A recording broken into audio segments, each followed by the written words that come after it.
نبی علیہ الصلوۃ والسلام لڑکوں نوجوان بچوں کو کئی مرتبہ ورزش کرنے کے لیے فرماتے تھے تاکہ ان کی صحتیں اچھی بنیں. چنانچہ ایک دن آپ صلی اللہ علیہ وسلم کے پاس صحابہ موجود تھے تو آپ نے ان کے 2 گروپ بنا دیے اور ان کو کہا کہ بھئی تیر اندازی کا مقابلہ کرو، اور خود فرمایا کہ میں اس گروپ کی طرف سے تیر چلاؤں گا. تو دوسرے گروپ کے صحابہ نے کہا کہ اے اللہ کے نبی صلی اللہ علیہ وسلم ہم کھیلتے ہی نہیں، کہ آپ اس گروپ میں ہیں تو ہم مقابلے میں کیسے کھیلیں؟ تو نبی علیہ السلام نے فرمایا اچھا میں ایک دفعہ ان کی طرف سے تیر پھینکوں گا اور دوسری طرف سے آپ لوگوں کی طرف سے تیر پھینکوں گا. تو اللہ کے پیارے حبیب صلی اللہ علیہ وسلم نے نوجوان بچوں کو تیر اندازی کرنا خود سکھایا. چنانچہ میدان احد میں سعد رضی اللہ تعالیٰ عنہ جب تیر پھینکتے تھے تو اللہ کے نبی صلی اللہ علیہ وسلم ان کو تیر پکڑاتے تھے. حدیث پاک میں ہے کہ نبی السلام فرماتے تھے ارم فدا کا امی و ابی، کہ یہ تیر پھینکو تم پر میرے ماں اور باپ قربان ہو جائیں. سبحان اللہ. وہ کتنے خوش نصیب صحابی تھے کہ جن کے لیے اللہ کے حبیب صلی اللہ علیہ وسلم نے یہ الفاظ استعمال کیے.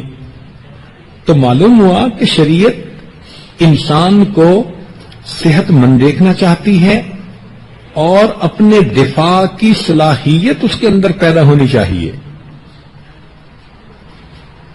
چنانچہ نبی علیہ الصلوۃ والسلام صحابہ میں سب سے زیادہ بہادر تھے، حتیٰ کہ ایک رات بڑے زور کی آواز آئی تو صحابہ کرام اٹھ بیٹھے کہ یہ کیا ہو گیا. اب یہ اپنے گھروں سے باہر نکلے تھے کہ دیکھا کہ نبی علیہ الصلوۃ والسلام ایک گھوڑے پر سوار ہیں اور آپ صلی اللہ علیہ وسلم شہر کے باہر سے چکر لگا کے واپس تشریف لا رہے ہیں اور صحابہ کو اطمینان دلا رہے ہیں کہ کوئی فکر کی بات نہیں، میں سب کچھ دیکھ کے آیا ہوں. عام طور پر تو یہ دیکھا گیا کہ جن کے پاس یہ مقام ہوتا ہے وہ ایک جگہ سے دوسری جگہ اٹھ کے نہیں جاتے، مگر اللہ کے نبی صلی اللہ علیہ وسلم بہادر تھے، بہادری کو پسند فرماتے تھے. تو دیکھو صحابہ ابھی گھروں سے ہی نہیں نکلے اور اللہ کے نبی صلی اللہ علیہ وسلم اکیلے رات کے اندھیرے میں چکر لگا کے بھی واپس آ گئے.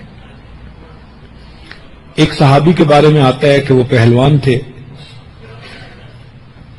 مدینہ طیبہ آئے تو مدینہ طیبہ کے کنارے پر نبی علیہ السلام سے ملاقات ہو گئی. اس نے پوچھا کہ آپ کون؟ فرمایا میں اللہ کا نبی. اس نے کہا جی میں تو ہوں پہلوان، اور اگر آپ میرے ساتھ کشتی کریں اور مجھے پچھاڑ لیں تو پھر میں ایمان لے آؤں گا.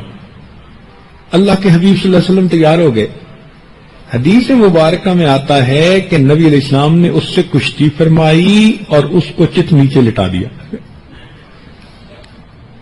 تو صحت تھی نا، ہمت تھی، طاقت تھی، قوت تھی، تب یہ ایسا ممکن ہوا.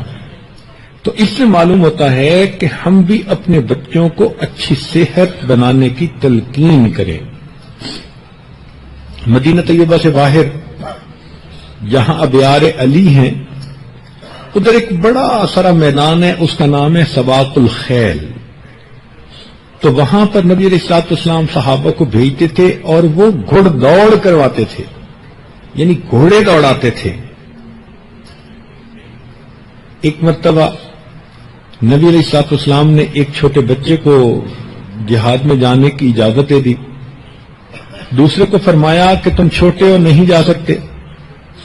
تو وہ چھوٹا کہنے لگا کہ اس سے میری کشتی کروا دے، اگر میں اس کو گرا لوں تو مجھے بھی جانے کے لیے موقع مل جائے. تو نبی علیہ الصلوۃ والسلام نے دونوں کی کشتی کروائی اور واقعی چھوٹے نے بڑے کو گرا دیا. تو اللہ کے حبیب صلی اللہ علیہ وسلم نے چھوٹے کو بھی ساتھ جانے کی اجازت مرحمت فرما دی. تو یہاں سے معلوم ہوتا ہے کہ صحابہ رضی اللہ عنہم کے جو بچے تھے وہ بھی ماشاءاللہ ایسی ورزشیں کرتے رہتے تھے جس سے کہ جسمانی صحت انسان کی اچھی ہو.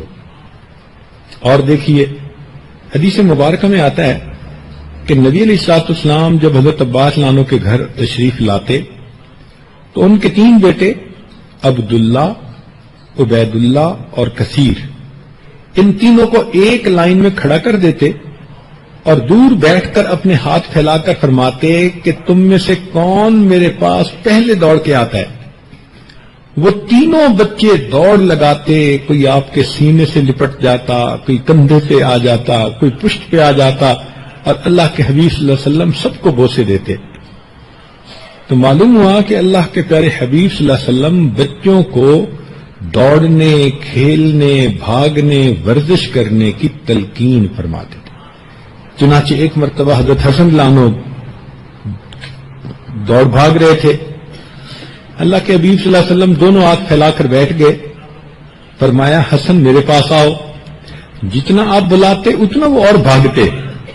تو اللہ کے نبی صلی اللہ علیہ وسلم مسکراتے بھی رہے، ان کو بھگاتے بھی رہے، کافی دیر کے بعد دل آخر آگے بڑھ کے آپ نے ان کو پکڑ لیا اور اپنے سینے سے لگا لیا۔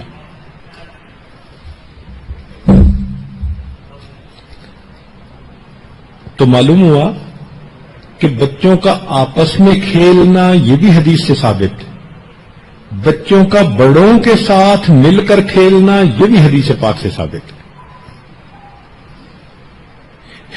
اس لیے ہمارے بزرگوں میں سے بعض ایسے بزرگ بھی گزرے ہیں جو پہلوانی کرتے تھے۔ جنید بغدادی رحمۃ اللہ علیہ کے بارے میں آتا ہے کہ یہ شاہی پہلوان تھے، بادشاہ کا چیلنج تھا کہ ان کو کوئی نہیں گرا سکتا۔ اس زمانے میں ایک سید زادہ تھا جو بہت کمزور سا تھا، گھر میں فاقے تھے۔ اس کے ذہن میں خیال آیا کہ اگر میں جنید سے کشتی کروں اور اسے گرا لوں تو اتنا بھاری انعام مجھے مل جائے گا، میرے گھر کے فاقے ختم ہو جائیں گے۔ چنانچہ اس نے جنید بغدادی کو چیلنج کر دیا۔ دستور یہ تھا کہ شاہی پہلوان کے ساتھ جب کوئی کشتی لڑتا تھا تو بادشاہ خود بھی دیکھتا تھا۔ چنانچہ حاکم وقت بھی آیا اور جنید بغدادی بھی اکھاڑے میں آئے اور ادھر سے یہ سید زادہ بھی آیا۔ جب آپس میں پنجہ آزمائی ہوئی تو کہتے ہیں کہ اس سید زادے نے یہ بات کہی کہ جنید میں اس طرح لاچار ہوں، فاقے سے ہوں، اور مال کمانے کا کوئی ذریعہ مجھے نظر نہیں آیا۔ میرے ذہن میں یہ آیا کہ میں تم سے ریکویسٹ کروں گا کہ تم خود ہی گر جاؤ، گو کہ تمہیں دنیا کی عزت تو اٹھانی پڑے گی لیکن میرے گھر کی عورتوں کا فاقہ ختم ہو جائے گا۔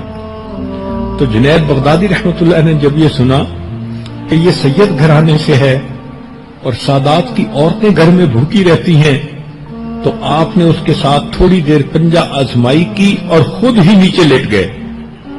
وہ شخص بڑا خوش ہوا کہ میں نے بادشاہی پہلوان کو گرا دیا۔